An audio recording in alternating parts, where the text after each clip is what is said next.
예배에 참석하지 못하신 분들이 참 많이 있습니다. 위에서 기도해 주시고 또 관심을 가져주시기를 부탁을 드리겠습니다. 우리 실버진 어르신들 자리가 점점 비어요. 어제 김정숙 권사님이 또 많이 편찮으셔서 제가 기도회 마치고 저녁에 잠깐 신방을 다녀왔습니다. 우리 어르신들이 하나님 나라 가는 날까지 예배의 자리와 신앙생활을 잘 감당하실 수 있도록 위에서 기도해 주시고 또 믿음이 연약해지지 않도록 끝까지 믿음의 선한 싸움을 잘 싸워갈 수 있도록 위에서 기도해 주시기를 바랍니다. 우리 전낙준 장로님 또 김기준 장로님 잊지 마시고 기도해 주시고 우리 홍추랑 권사님 또 박봉남 권사님의 신동희 할아버님 위에서도 기도하실 때 잊지 말고 기도해 주셔서 하나님 나라 가시는 날까지 믿음의 사람으로 은혜에 합당한 삶 살아가실 수 있도록 함께 잊지 말고 기도해 주시기를 바랍니다. 우리 신영준 목사님 아버님께서도 좀 편찮으셔서 우리 목사님이 갑자기 귀국을 하셨습니다. 오늘 같이 예배에 참석하셨는데 예배 후에 함께 또 인사 나누시고 또 사랑의 교제를 함께 나누실 수 있었으면 좋겠습니다. 휴가 간 우리 가정들도 있고요. 또 여러 가지 근무 때문에 예배에 나오지 못한 우리 성도들도 오늘 꽤 많이 있는데 서로 또 사랑의 권면을 아끼지 않아서 모이기에 힘쓰는 그런 성도들이 되었으면 좋겠습니다. 우리 실버진 어르신들이 점점 이제 편찮으시고 자리를 지키지 못하시는데 더 힘써서 전도해서 우리 비어있는 예배의 자리가 새로운 믿음의 사람들로 한 자리 한 자리 채워갈 수 있도록 또 그렇게 기도해 주셨으면 좋겠습니다. 9월 신방합니다. 위에서 기도해 주시고 9월 달에 행사가 10월까지 지금 굉장히 많이 있는데 제가 잘 또 감당할 수 있도록 잊지 마시고 기도하실 때 기도해 주시기 바랍니다. 내일 월요일 중부협의회 회의가 대전에서 있습니다. 5일은 우리 임원회와 헌의부 회의가 세인교회에서 있고 6일은 정치부 회의가 양덕교회에서 회집이 됩니다. 가을로에 앞두고 계속해서 회의가 있는데 각 회의를 통해서 노예 준비가 잘 될 수 있도록 기도해 주시고요. 또 총회 한 주간 이번 총회는 충현교회에서 모이게 됩니다. 위에서 기도해 주시기 바랍니다. 9월 5일 우리 임원회 모이는 날에 GMS 이사회 총회가 월문이 센터에서 있습니다. 제가 임원회하고 겹쳐서 참석은 못하지만 새로운 부이사장과 또 임원들 하나님께서 귀히 쓰시고자 하시는 분들이 잘 선출되어져서 또 우리 GMS가 1년 동안 든든히 서가고 성장해 갈 수 있도록 잊지 말고 함께 기도해 주시기를 부탁을 드리겠습니다. 우리 다시 한번 주위에 계신 분들과 인사하십시다. 사랑하고 축복합니다. 아직 신방 계획을 정하지 못하신 분들은 진장님들과 협의하셔서 신방 계획을 빨리 세워주셔서 제가 여유 있게 기도하면서 신방을 준비할 수 있도록 협력해 주시기를 부탁을 드리겠습니다. 오늘 우리가 함께 은혜를 나눌 하나님의 말씀은 사도행전 2장 5절부터 13절까지 기록된 말씀입니다. 본문이 좀 길지만 사실 내용은 그리 어렵지 않습니다. 우리 함께 한 목소리로 함께 읽겠습니다. 그때 경건한 유대인들이 천하 각국으로부터 와서 예루살렘에 머물러 있더니 이 소리가 나매 큰 무리가 모여 각각 자기의 방언으로 제자들이 말하는 것을 듣고 소동하여 다 놀라 신기하게 여겨 이르되 보라 이 말하는 사람들이 다 갈릴리 사람이 아니냐 우리가 우리 각 사람의 난 곳 방언으로 듣게 되는 것이 어찌 됨이냐 우리는 바데인과 메데인과 엘람인과 또 메소포타미아 유대와 갑바도기아 본도와 아시아 부르기아와 밤빌리아 애굽과 및 구레네 가까운 리비아 여러 지방에 사는 사람들과 로마로부터 온 나그네 곧 유대인과 유대교에 들어온 사람들과 그레데인과 아라비아인들이라 우리가 다 우리의 각 언어로 하나님의 큰 일을 말함을 듣는도다 하고 다 놀라며 당황하여 서로 이르되 이 어찌 된 일이냐 하며 또 어떤 사람들은 조롱하여 이르되 그들이 새 술에 취하였다 하더라. 아멘. 하나님께서 오늘 예배를 통해서 또 오늘 성찬 예식을 통해서 우리 각 사람들에게 크고 풍성한 은혜를 주실 줄로 믿습니다. 우리가 사도행전 말씀을 계속 묵상하고 있는데 성령 충만이란 결국 우리의 주인이 하나님이 되시는 삶을 사는 것, 약속하신 대로 성령께서 오셔서 우리의 생각과 우리의 마음을 주장하시고 다스리셔서 야고보 사도가 고민한 것처럼 능히 길들일 수 없는 혀, 우리의 삶을 다 통째로 불태워버리고 불의와 악의 열매를 맺게 하는 그 혀를 제어하시고 통제하시고 우리로 하여금 새 언어를 말하게 하시는 은혜를 날마다 경험하며 살아가는 것이라고 우리가 사도행전 2장 전반부를 통해서 하나님의 말씀의 은혜를 나누었습니다. 날마다 성령의 말하게 하심을 따라 새로운 언어로 하나님의 큰 일을 선포하고 또 고백하는 믿음의 사람으로 사시기를 주님의 이름으로 축복합니다. 성령 충만이란 오늘 본문의 말씀에 의하면 13절에 어떤 사람들이 사도들이 하는 그 말들과 그들의 행위를 듣고 이렇게 조롱을 했습니다. 어떤 사람들이 조롱하여 이르되 이들이 새 술에 취하였다. 왜 이렇게 얘기했지요? 그들이 하고 있는 일이 이성적으로는 도저히 이해될 수 없었기 때문입니다. 그래서 술 취한 사람들이 중추신경이 마비돼서 자신의 의지와 다른 말들을 하고 그리고 술에서 깨어나면 심한 경우에는 자기가 어디에 갔다 왔는지 무슨 말을 했는지 어떤 행동을 했는지 기억 못하는 것처럼 또 그들이 자신의 의지대로 자신의 몸을 가누지 못하는 것처럼 사도들과 그곳에 모였던 제자들의 행위가 그와 같아 보였기 때문에 그들의 행위를 조롱하기 위해서 어떤 사람들은 예수님의 제자들을 향해서 마가 요한의 다락방에서 성령의 충만함을 경험했던 사람들을 향해서 새 술에 취하였다. 우리가 알지 못하는, 우리가 미처 경험해보지 못한 그들이 새 술에 취하여서 그들이 주정하는 것처럼 그 술의 기운에 사로잡혀서 자신의 몸을 제대로 가누지 못하는 것처럼 그들이 새 술에 취하였다라고 조롱하였지만 어찌 보면 성령 충만에 대한 가장 명확한 이해와 해석이 아닐까라는 생각을 합니다. 성령 충만함이란 하나님의 능력에 사로잡혀서 우리의 의지나 우리의 능력으로 사는 것이 아니라 하나님의 은혜로 살아가는 것임을 믿습니다. 저는 여러분 모두가 또 저를 포함한 우리 모두가 이렇게 성령의 능력에 사로잡혀서 날마다 내 능력과 내 힘으로가 아니라 공급하시는 하나님의 능력으로 믿음의 선한 싸움을 싸우고 승리하는 하나님의 사람들이 되시기를 주님의 이름으로 축복합니다. 술은 참 많은 능력을 갖고 있지요. 뭐 아닌 것처럼 그렇게 하시지 마십시오. 다 우리 경험이 있잖아요. 최춘자 권사님이 환하게 웃으시는 거 보니까 과거가 굉장히 소심하고 내성적인 사람도 술이 들어가면 굉장히 난폭해지기도 합니다. 말수가 적었던 사람이 수다장이가 되기도 합니다. 용기가 없었던 사람들이 술의 기운을 힘입어서 마음속에 있었던 이야기들을 고백하고 또 떠들어대는 일들도 보게 됩니다. 성령 충만이란 그런 겁니다. 우리가 가지고 있는 기질, 타고난 성품과는 전혀 다르게 하나님의 능력에 사로잡힌 바 되어서 나의 무능함이나 연약함과는 관계없이 성령께서 하게 하시는 일들을 능력 있게 감당하게 되는 것, 그것을 성경은 성령 충만이라고 이야기합니다. 많은 사람들이 주의 일을 하면서 나는 능력이 없어요, 나는 지식이 없어요, 나는 지혜가 없어요, 나는 아는 게 없어요, 그래서 할 수 없어요 라고 이야기하는데 우리의 힘과 능력으로가 아니라 우리를 새롭게 하시고 강건케 하시는 성령의 능력을 힘입어서 우리에게 맡기신 어떠한 일이라도 능히 감당해낼 수 있는 하나님의 사람들 되시기를 축복합니다. 그들이 새 술에 취하였다. 우리가 고민해 볼 만한 말이지요. 5절부터 오늘 본문 말씀을 우리 본문이 어렵지 않기 때문에 읽어가면서 살펴보도록 하겠습니다. 5절 첫 부분에 그때라고 시작합니다. 그때가 언제지요?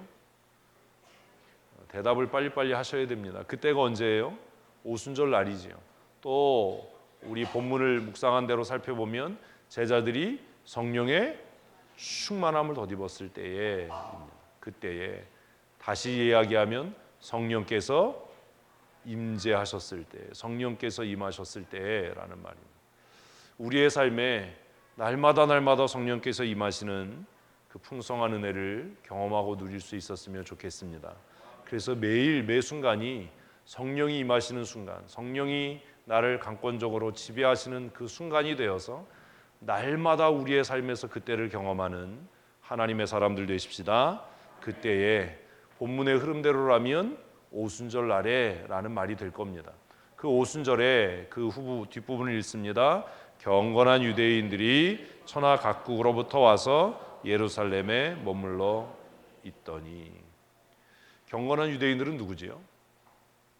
우리가 흔히 말하는 디아스포라입니다. 유다와 이스라엘이 망하고 난 다음에 바벨론과 아수르에 의해서 그 땅의 귀족들, 또 믿음으로 살았던 사람들, 예레미야의 선포를 통해서 우리가 포로로 잡혀가는 것이 하나님의 뜻이다라고 깨닫고 순종했던 사람들, 그래서 흩어진 유대인이라고 불려졌던 그들, 그러나 포로지에서도 믿음의 삶을 포기하지 않고 여호와를 경외하고 섬겼던 그들이 예루살렘이 재건되고 회복된 이후에 약속의 말씀을 따라 성경의 명령을 따라서 남자는 1년에 3번은 성전에 올라와야 한다라고 하는 그 명령을 따라서 유월절을 지키기 위해서 예루살렘으로 온 겁니다. 그래서 전 세계에 흩어져 있던 유대인들이 그 유대의 명절인 유월절을 지키기 위해서 예루살렘에 와서 머물러 있었다. 그래서 5절은 이 사건의 전체적인 배경이 되는 것이지요. 그래서 이들은 본의 아니게 성령 강림의 경험을 하지는 못했지만 성령 강림의 증인이 되는 그런 일들을 누가는 기록을 하고 있습니다. 6절 말씀 함께 읽어보십시다. 이 소리가 무슨 소리지요? 지지난주 했으면 답을 하셔요. 이 소리가 무슨 소리예요? 제자들이 다른 언어로 말하기 시작하는 것. 제자들은 약 10일 동안 마가 요한의 다락방에 모여서 금식하며 저녁 기도하기에 힘썼습니다.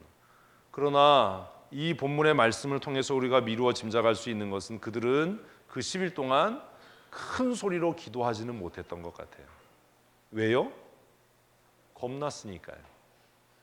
예수님을 잡아 죽인 무리가 언제 들이닥쳐서 자기들을 잡아가고 죽일지 알 수 없었기 때문에.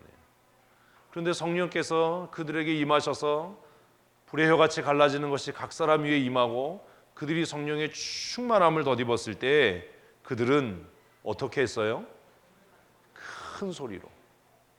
어떻게 해요? 크게요. 그게 큰 소리예요. 어떻게 해요? 큰 소리로 소리치기 시작했어요. 그래서 그 소리가 얼마나 크고 대단했는지 그 소리가 예루살렘 성에 머물러 있었던 사람들 귀에 들렸던 겁니다. 오늘 우리가 예배하고 찬송하고 기도할 때 이 소리가 적어도 효자 일동 지역에 사는 모든 사람들의 귀에 들려졌으면 좋겠습니다. 아멘은 하는데 찬송을 그렇게 조그맣게 하고 아멘을 그렇게 작게 해서 들리겠어요? 그랬으면 좋겠습니다. 그래도 안 커요. 이 병이야 병. 그랬으면 좋겠습니다. 그래도 마음에 안 들어. 아침들 다 굶고 오시나 봐요 주일에. 큰 소리로 그들은 외치고 소리내어 전하기 시작했습니다. 그래서 그 소리가 들렸던 거죠 밖에까지. 싸우는 소리 같기도 하고 알 수 없는 큰 괴성이 나서 예루살렘에 모였던 경건한 유대인들이 그곳으로 모여들기 시작했습니다. 큰 무리가 모여들었다라고 성경은 이야기합니다. 그리고 그들이 같이 있습니다. 각각 자기의 방언으로 제자들이 말하는 것을 듣고 소동하여. 한국교회는 성령의 충만, 성령의 은사, 특별히 방언에 대해서 굉장히 성경적이지 못한 견해를 갖고 있습니다. 그들은 사도행전 2장의 성령 강림을 이야기하면서 방언의 은사를 이야기하고 또 신비주의적이고 영지적인 사람들은 방언으로 기도하지 못하면 방언의 은사를 받지 못하면 심지어는 구원받지 못한 것이다라고 이야기해서 한국 교회를 굉장히 혼란스럽게 했던 것들을 우리는 알고 있습니다. 그런데 정말 미안하게 사도행전 2장이 이야기하는 방언이란 영지주의자들이나 신비주의자들이나 은사주의자들이 이야기하는 것처럼 신령한 언어, 새말, 하늘의 언어가 아닌 거예요. 사도행전 2장 6절, 7절 계속해서 살펴보면 제자들이 했던 방언, 새 말, 새 언어는 뭐였다고요? 외국어예요. 알아들을 수 있는 언어였어요. 은사주의자들이 이야기하는 것처럼 하늘에 속한 언어, 그래서 우리가 사람의 말로 기도하면 하나님께서 듣지 못하시지만 우리가 신령한 언어로 하면 기도를 깊이 할 수 있고 깊은 기도의 세계에 들어갈 수 있고 4차원의 세계에 들어갈 수 있고 영적인 세계에 들어갈 수 있다라고 가르치고 이야기했는데 전혀 성경적이지도 않고, 그리고 심지어는 성도들의 건강한 신앙을 파괴하는 거짓된 가르침이었던 겁니다. 사도들이 했던 120명의 성도들이 성령 충만해서 그들이 했던 방언은 하늘에 속한 언어나 신령한 언어가 아니라 누군가는 뭐 할 수 있는, 알아들을 수 있는, 깨달을 수 있는, 더 정확하게 말하면 지금 어디에선가는 통용되고 있는 언어였어요. 그래서 세계 각처에서 모인 경건한 유대인들이 이 큰 소리를 듣고 어디서 나는 소리야, 무슨 소리야 라고 해서 모여들었을 때 그들은 각각 자신들이 살고 있었던 지역의 언어로 제자들이 하는 말을 들을 수 있었어요. 은사주의자들이 이야기하는 방언과 사도행전이 이야기하는 방언은 아무런 관계가 없다라는 겁니다. 그들이 주장하는 것처럼 그 언어가 하나님과 내가 직통으로 교제하고 소통하는 신비한 언어가 아니었다라는 거죠. 7절 말씀을 계속해서 읽어보십시다. 다 놀라 신기하게 여겨 이르되. 그들은 놀랐어요. 왜 놀랐어요? 그 뒤에 보면 보라, 이 말하는 사람들이 다 갈릴리 사람이 아니냐. 무슨 얘기입니까? 다 어부들 아니냐. 학교 근처에도 못 가본 무식한 사람들 아니냐. 해외여행 해보지도 못한 사람들 아니냐. 외국인을 만나보지도 못한 사람들 아니냐. 그런데 어떻게 이 사람들이 우리가 알아들을 수 있는 말, 우리가 태어난 곳에서 통용되는 외국어로 이렇게 유창하고 능통하게 이야기할 수 있느냐라는 것을 신기하게 여기고 놀랐다라는 겁니다. 그렇지 않겠어요? 그래서 그들이 이야기합니다. 8절입니다. 우리 각 사람이 난 곳 방언으로. 그러니까 이 사람들은 가나안에서 태어난 사람들이 아니라 포로지에서 태어난 사람들이죠. 이세들입니다. 그래도 그들이 경건한 부모 밑에서 살아서 그 당시에 통용됐던 아람어를 할 수 있었던, 히브리어를 구사할 수 있었던 그런 사람들이었기 때문에 그들은 절기를 지키기 위해 예루살렘에 모였던 겁니다. 그런데 그들이, 사도들이 성령의 충만함을 입고 큰 소리로 외치는 소리를 들으면서 그들이 놀란 이유는 어떻게 이 갈릴리 사람들이, 고등교육을 받지 못한 사람들이, 전문적으로 외국어 교육을 받아본 적도 없는 이 사람들이 우리가 태어난 곳, 그곳의 말로 이렇게 크게 이야기할 수 있는가? 어떻게 이렇게 능통하게 이야기할 수 있는가? 우리가 우리의 태어난 곳 방언으로 듣게 되는 것이 어떻게 된 일이냐? 그들은 그것 때문에 놀랐던 겁니다. 그래서 바울 사도는 고린도 교회에 은사에 대해서 이야기하면서 누군가 방언으로 이야기하려면 반드시 뭐가 있어야 한다? 통역하는 자가 있어요. 그러니까 또 이제 어떤 사람들은 방언 통역의 은사를 달라고 기도를 합니다. 뭔가 잘못된 거지요. 어떤 사람들은 심지어 뭐 방언으로 글을 쓴다고도 해요. 그걸 또 뭐 해석한다고도 해요. 근데 그게 정말 검증될 수 있는 거냐라는 거. 사도행전이 이야기했던 방언과 오늘 은사주의자들이, 신비주의자들이, 영주주의자들이 이야기하는 방언은 아무런 관계가 없어 보이지 않습니까?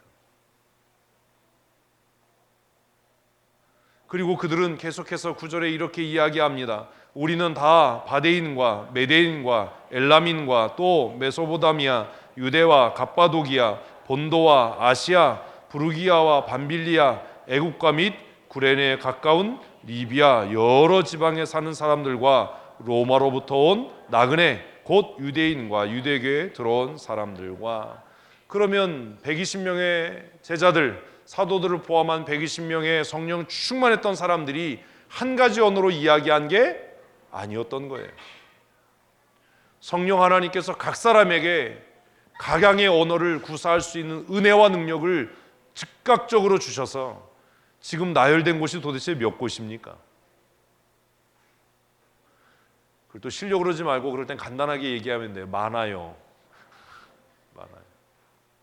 우리가 알고 있는 언어의 개체 수가 몇 개지요? 뭐 가까운 중국어, 일본어 별로 사이가 안 좋지만 뭐 영어, 스페인어, 그죠? 또 뭐 있지요? 러시아어, 또 뭐 있어요? 불어, 또요. 다 끝났어요, 그죠? 6개 하면 끝나요. 따갈로그어, 스와힐리어 많아요. 기껏 해봐야 우리 6개인데 여기 써 있는 게 몇 가지예요, 도대체? 우리가 세상에 이런 언어들이 있어요라고 이렇게 주워 삼길 수 있는 언어의 개수보다도 훨씬 더 많은 지역들이 기술되고 있어요. 그죠? 바다, 바데, 메데, 엘람, 메소포타미아 해서. 그리고 더 중요한 것은 나중에 맨 끝에 뭐라고요? 로마로부터 온 나그네.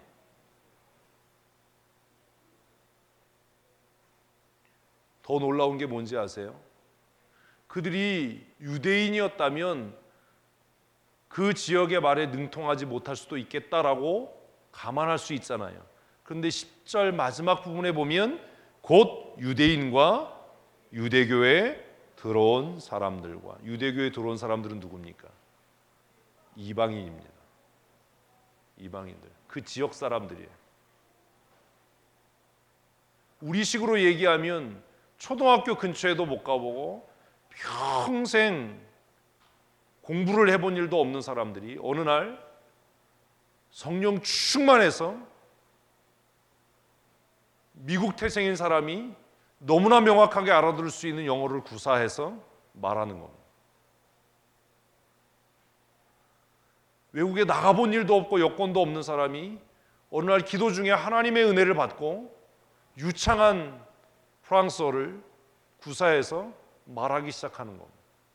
그런데 그런 일이 개별적으로 일어난 것이 아니라 동시에 그 120명의 제자들이 각각 다른 언어로 소리쳐서 기도하고 외치기 시작한 겁니다. 그 광경이 얼마나 놀라웠겠습니까? 그 광경을 바라봤던 전 세계 각처에서 모였던 경건한 유대인들이 얼마나 충격적이었겠습니까? 그들의 외형을 보니까 다 뭔데요? 갈릴리 사람인데요.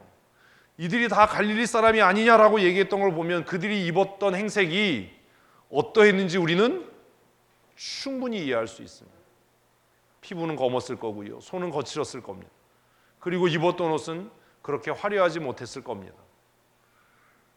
보기에 너무나 초라하고 학교 근처에도 못 가본 것 같고 고등교육을 받아본 일이 없어 보이는 그들이 너무나 유창하게 자신들이 태어난 곳의 언어로 각각 다른 언어로 큰 소리로 외쳐 선포하는 것을 들으면서 그들은 적지 않은 충격을 받았습니다. 여기에 질문이 생기는 겁니다. 왜 하나님은 이렇게 역사하셨을까요?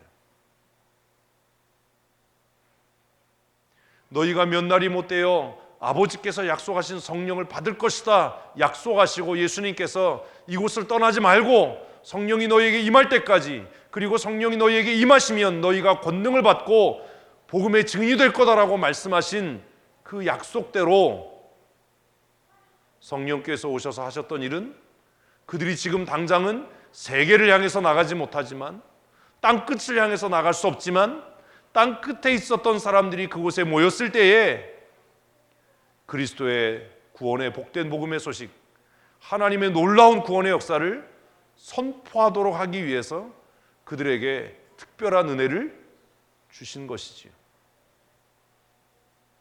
결국 성령 충만은 목적이 뭐예요? 복음 전도예요. 성령 충만은 혼자 골방에 들어가서 신비 체험을 하고 황홀경에 빠지고 하나님과 내가 개인적으로 깊은 유대에 있고 영적인 관계에 있고 나는 하나님하고 친하고 내 기도는 하나님께 직통으로 상달되고 이런 은혜를 누리고 맛보고 그것이 신앙의 자부심으로 자리 잡아서 누구의 말도 안 듣는 사람, 자신의 고집대로 내가 옳다라고 생각하는 것을 끝까지 고집하는 사람으로 살아가게 하기 위해서 주시는 은혜가 아니라 성령 충만의 목적은 단 하나, 뭐 하라고요? 하나님의 큰 일을 선포하라고 주신 은혜인 줄로 믿습니다. 소위 말하는 방언으로 기도하지 못하셔도 괜찮습니다. 외국어 한마디 못하셔도 괜찮습니다. 죽을 때까지 대한민국 이 땅을 벗어나지 못하셔도 괜찮습니다. 그러나 성령께서 우리 가운데 오셔서 우리를 충만하게 할 때 우리의 속사람이 변화되어지고 뜨거워져서 날마다 복음 전도에 대한 열망을 갖게 될 줄로 믿습니다. 지금 우리나라 상황이 딱 그렇잖아요. 굳이 땅끝까지 안 가도 되는, 안산에 가보세요. 모든 땅끝이 모여 있어요. 춘천도 점점 많아지죠. 그죠? 더 감사한 건 성령께서 우리를 강권적으로 역사 안 하셔도 그들이 한국어를 배워서 와요. 제가 필리핀에서 돌아올 때 공항에 수화물을 붙이려고 서 있었는데 필리핀 젊은 친구들이 쫙 한 줄로 서 있었어요. 딱 보면 알지요. 굳은 표정, 긴장함이 역력한 모습, 두리번거리고 새 여권, 뭐예요? 취업하려고 한국 오는 거예요. 마음속으로 기도했어요. 하나님, 저 친구들이 한국에 와서 예수 만나게 해주십시오.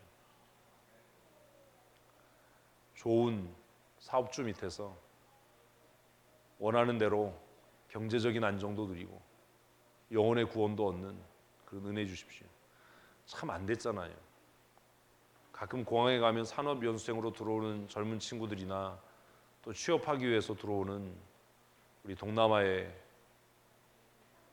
형제들을 봅니다. 마음이 짠하지요.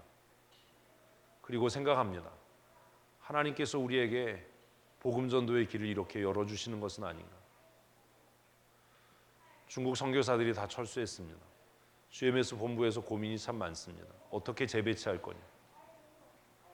너무 감사한 건 선교사들이 그렇게 추방되고 철수했는데 이제 굳이 중국 본토에 들어가지 않아도 본토인들에게 전도할 수 있는 길과 기회가 많이 열려 있다는 거예요.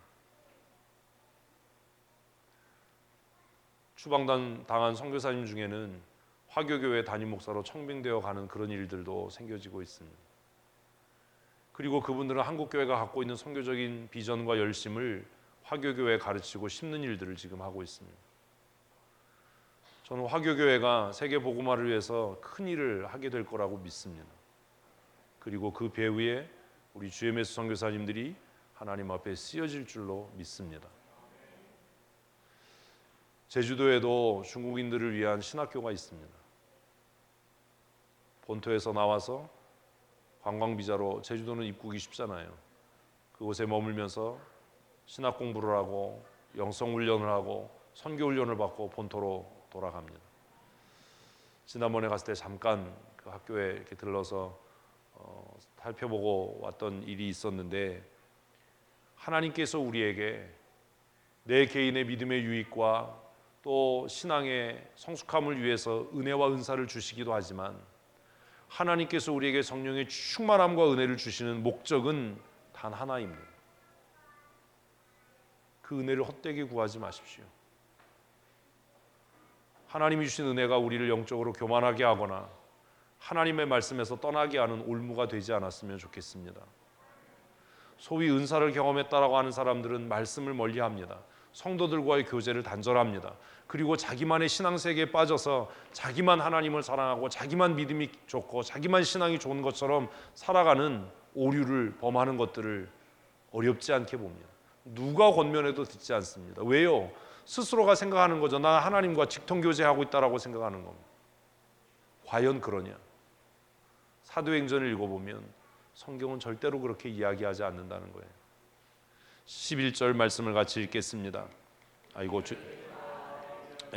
시작. 그레데인과 아라비아인들이나 우리가 다 우리의 각 언어로 하나님의 큰일 말함을 듣는도다 하고, 성령 충만한 사람들이 하는 새 언어가 뭔지 아세요? 한번 따라합시다. 하나님의 큰일을 선포하는 것. 아멘. 이게 성령 충만의 결과예요. 성령 충만은요, 무슨 환상을 보고 꿈을 꾸고 무슨 이런 소리 하는 거 아니에요. 성령 충만해서 병이 낫고 건강해지고 교회가 부흥하고, 사도행전대로라면 좀 이건 안 맞잖아요. 성령 충만함의 궁극적인 결과가 뭐예요? 하나님의 큰일을 말하는 거예요. 성령 충만함의 결과는 전도와 선교에 대한 열정이 뜨거워지는 거예요.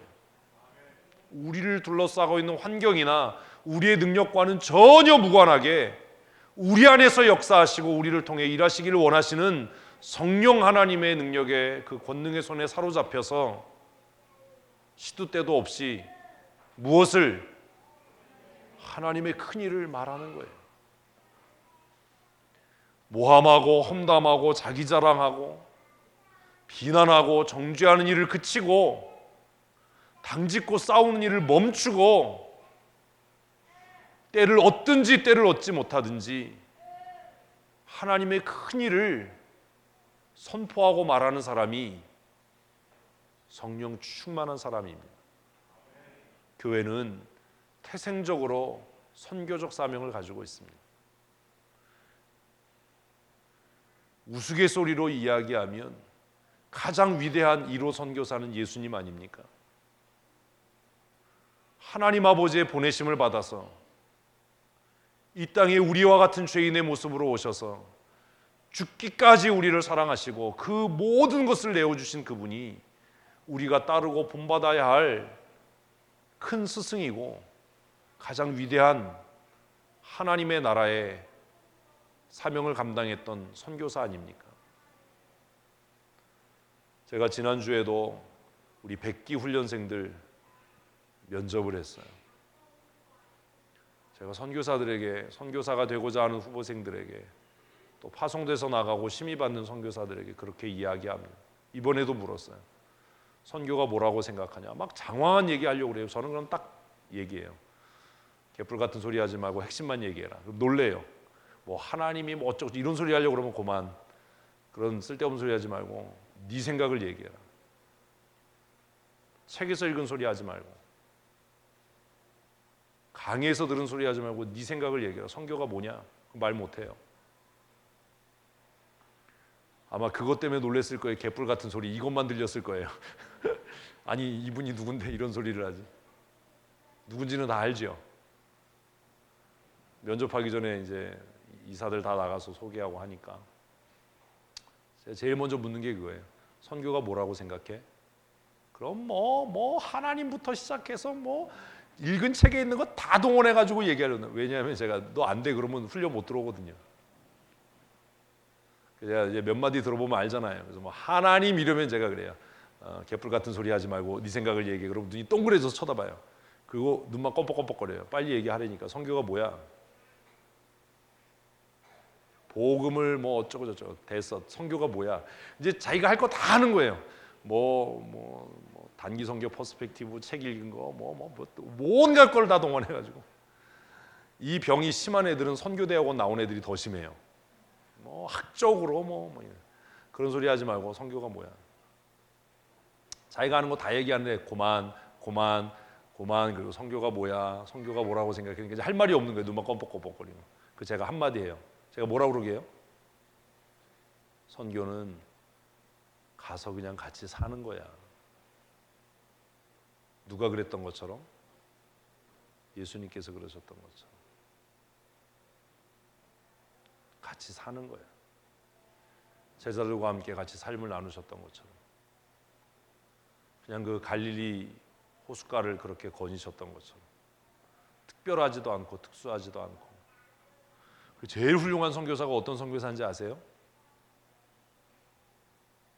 이 얘기를 이해를 못하시는, 공항에 딱 내렸는데 그 놈이 한국 놈인지 현지 놈인지 구별이 안 되는 선교사가 가장 훌륭한 선교사예요. 진짜로. 예? 김낙근이가 옛날에 그랬어요. 마닐라 공항에 내리면 못 찾아요. 제가 키도 난쟁이 똥자루만 해가지고 필리핀 사람 같고 얼굴도 새까매가지고 한참 찾아야 돼요. 입을 열어야 한국 사람인 걸 알지. 신영준 선교사도 만만하지 않아요. 저 친구도 보면 거의 필리핀 사람 같아요. 하는 짓도 필리핀 사람 같아요. 몽골 선교사는 딱 어때요? 몽골 사람 같아요. 최근욱 선교사 얼마나 꼬질꼬질하고 지저분하고 더러워요. 아주 그냥 더러워 죽겠어요. 아주. 더 재밌는 건 뭔지 아세요? 영국 선교사는 영국 사람 같아요. 그래서 제가 생각할 때 선교지는 좋은 곳을 택해야 될 것 같다. 이번에도 선교사 가겠다는 애들 보니까 뭐 우간다, 뭐 한숨이 나오죠. 한숨이 나와. 선교는 사는 거예요. 그곳에 가서 내가 뭘 어떻게 하겠다가 아니라 그곳에 가서 같이 살면서 좋은 이웃으로 살면서 무엇을 하나님의 큰 일을 들려주는 거예요. 뭘 가르치겠다고 하고 뭘 해보려고 하니까 꺾이고 낙심되고 상처받아요. 우리 가봤던 이윤찬 선교사님 그냥 그곳에 살잖아요. 그리고 살다가 이제 필리핀 여자분 만나서 아예 살잖아요. 이번에 가서 만났거든요. 또 은퇴하셨는데 점점 필리핀 사람 같은데 만나러 나오셨는데 보라색 고무신 신고 나오셨더라고요. 고무신을 신지 말아야 되는데 고무신 신고 있으니까 한국 사람 같잖아요. 잠깐 만나서 이야기하고 배상호 선교사님도 잠깐 보고 그러고 왔는데 성령 충만함이란 잊지 마십시오. 능력을 행함, 은사를 경험함, 영적인 신비를 체험하는 것, 새로운 세계를 바라보는 것 다 좋아요. 그럴 수 있어요. 그러나 하나님께서 우리에게 성령을 보내셔서 성령 하나님께서 우리를 충만하게 하시는 단 하나의 목적은 무엇을? 하나님의 큰 일을